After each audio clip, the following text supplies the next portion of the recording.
Yang ketiga adalah perubahan warna di saat tidak ada rejeksi, tidak ada loss momentum.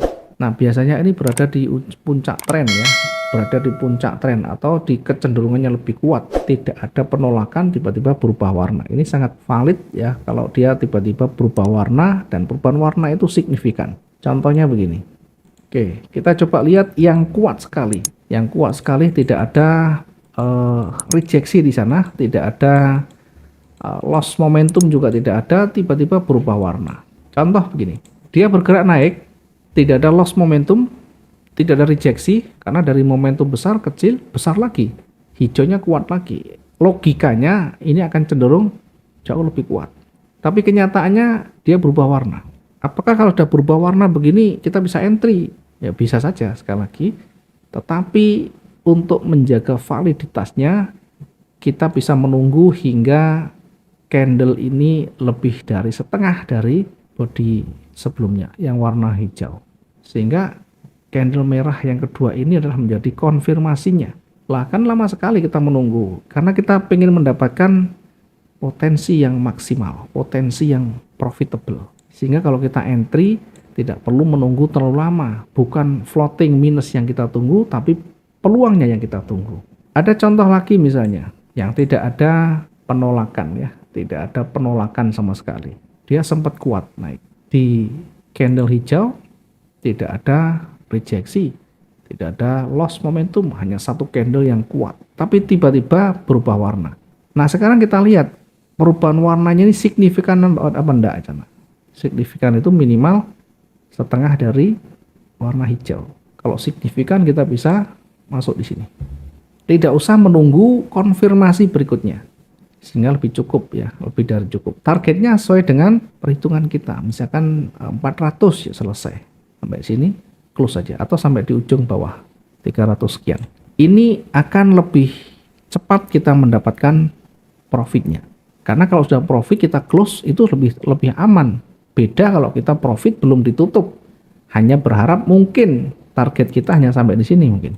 Ya memang bisa saja, tetapi suatu saat karena terlalu jauh nanti bisa berbalik. Ini sudah cukup jauh. Memang masih ideal, tapi karena jamnya sudah cukup malam, ya ini termasuk perhitungan yang besar. Oke, itu ada namanya perubahan warna ya. Jadi tidak ada penolakan, tiba-tiba ada perubahan warna yang perubahan warna itu tanpa petunjuk ya, tanpa petunjuk sebelumnya. Ya. Banyak sekali nanti akan terjadi seperti itu. Termasuk yang di sini. Ini namanya momentum, bukan loss momentum. Momentum ya. Ada peluang, ada potensi mau bergerak turun. Tetapi karena ini mau tutupan hari, jamnya sudah di atas jam 12, maka tentu kita bisa lanjutkan hari esok. Ya, di sini juga demikian. Momentum yang sangat kuat di sana. Kemudian di berikutnya ada perubahan warna. Cuma perubahan warnanya ini pendek. Sehingga kita harus tunggu konfirmasi sampai minimal setengah. Jadi entry kita itu setelah candle di sini atau setelah candle hijau ini selesai. Yang kedua ini selesai baru entry di sini. Nah, tentu menunggu ini bukan perkara yang mudah. Makanya harus disiapkan. Seorang trader itu ya sesekali memang harus melihat perkembangan. Meskipun tidak entry tapi ya harus selalu mengikuti dinamikanya. Mungkin ini yang bisa kita sampaikan dulu di awal. Ada pertanyaan silahkan. Ini Pak, kalau untuk menentukan tren itu harus di time frame besar atau bisa di time frame yang lebih kecil? Bisa di kecil bisa. Mau berapa? Di M15, saya seringnya di M15 Tidak ya. apa-apa. M15 fokus saja di M15. Nanti juga ketemu juga. Jadi misalkan di M15 kita nanti fokus di sana, analisa di situ, entry di situ. Sebelum menguasai jangan lari-lari ke sana sini, jangan ikut-ikutan dengan time frame yang lain kalau kita tidak menguasai. Jadi bingung nanti. Nah, yang saya sampaikan itu berlaku di semua time frame. Berlaku di semua time frame. Pakai H1 juga bisa, pakai D1 bisa, M15 juga bisa. Caranya bagaimana? Sama saja. Misalkan begini. Ini naik dan turunnya begini, ini berarti datar. Kekuatan naik dan turun hampir sama berarti datar. Kalau sudah mulai ada naik, kalau ada naik dilihat naiknya. Kalau di sini masih ada sumbu, maka ini masih dihitung datar. Tidak ada naik, tidak ada turun yang lebih dominan, maka ini datar. Konsolidasi, masih konsolidasi. Berikutnya dihitung itu ketika dia sudah mulai signifikan, ya, swing high dan swing low-nya, misalkan begini. Nah, ini sudah mulai merangkak ke atas. Kemudian dilihat lagi, ini naik, ya, kemudian koreksi, naik, kemudian koreksi sampai di sini. 1, 2, 3, 4. Berarti kalau sudah bergerak 4 atau sudah mengarah ke atas, ada potensi naik. Tapi nanti diingat, intinya kalau naik kita uji di sana. Ya, artinya misalnya ini arahnya menuju ke atas, maka dilihat sisi sebelah kiri.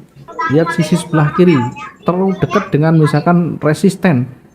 Kalau kita misalkan mengambil posisi buy misalkan, maka jangan terlalu jauh.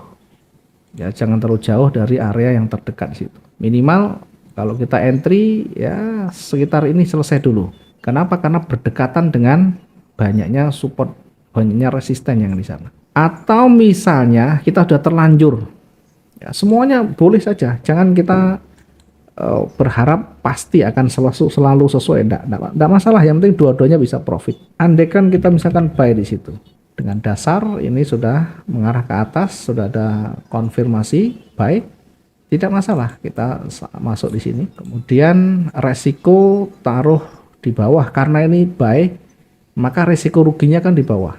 Tarik 300 hingga 350 sampai 400. Kalau di M15 ambil 150 sampai 250, maksimal 250. Tarik di sana atau 200 juga boleh. Bedanya dengan H1. Ini untuk recovery nanti. Misalkan 200. H1 lebih ke 400 sampai 500 kali. Kalau H1 ya, kalau H1 350 sampai 400. Di M15 turunkan karena lebih banyak pergerakan dan seolah tinggi tapi dia pendek. Kemudian rasionya bagaimana? Ya, kita tidak usah kaku dengan rasio 1:2, 1:3, sesuaikan dengan dinamika. Kalau misalkan begini kita mengambil SL di sini atau kita sell stop boleh ya, misalkan SL atau sell stop. Ini SL atau sell stop misalkan. Boleh taruh di sini. Jadi SL di sini, kemudian kita sell stop juga di area yang sama sehingga pas dia menyentuh di sini buy-nya tertutup, maka sell-nya masuk gitu. Sehingga nanti kalau kita menggunakan lot yang sama, minimal jarak untuk exit itu harus sama atau lebih besar, kasih lebih besar sedikit, ganti TP di sini. TP untuk untuk sell-nya. Atau kalau kita misalkan lotnya 2 kalinya misalkan, lot 2 kalinya misalkan ya, tergantung nanti kemampuan psikologi kita bagaimana. Kita bisa menggunakan tidak sampai nanti jaraknya sama dengan begini. Kalau lotnya 2 kalinya, bahkan jaraknya kurang dari ini sudah kita bisa mengcover, sudah bisa kita exit dengan hasil yang lebih besar profitnya daripada ruginya. Kenapa begitu? Ya misalkan jarak yang kita tandai ini adalah 200, kemudian dia bergerak 190 saja, maka sudah bisa profit. 200 kali lotnya misalkan 0,1 yang di atas, maka $20 ruginya.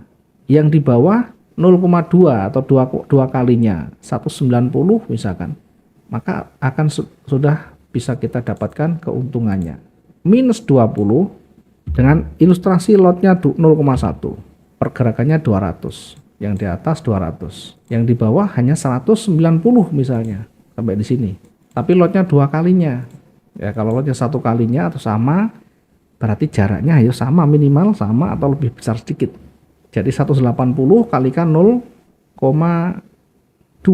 $36 plus $36. Ya, karena selnya terhenti, buy-nya terhenti di sini.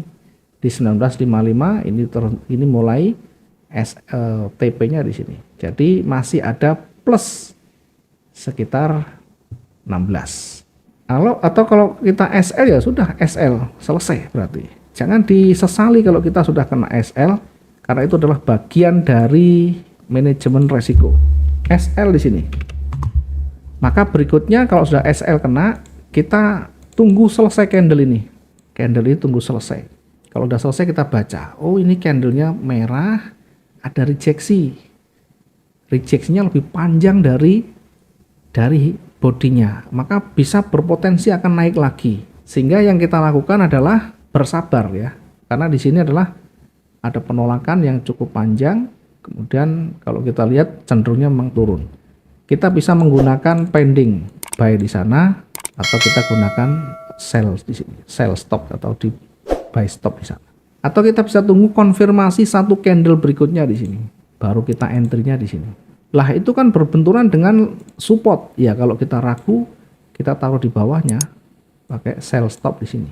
Atau kalau kita ragu dengan kondisi marketnya yang di bawah itu banyak sekali, ya tidak usah dulu. Memang harus bersabar ya. Ada kalanya satu hari itu tidak harus menuntut profit, tidak harus.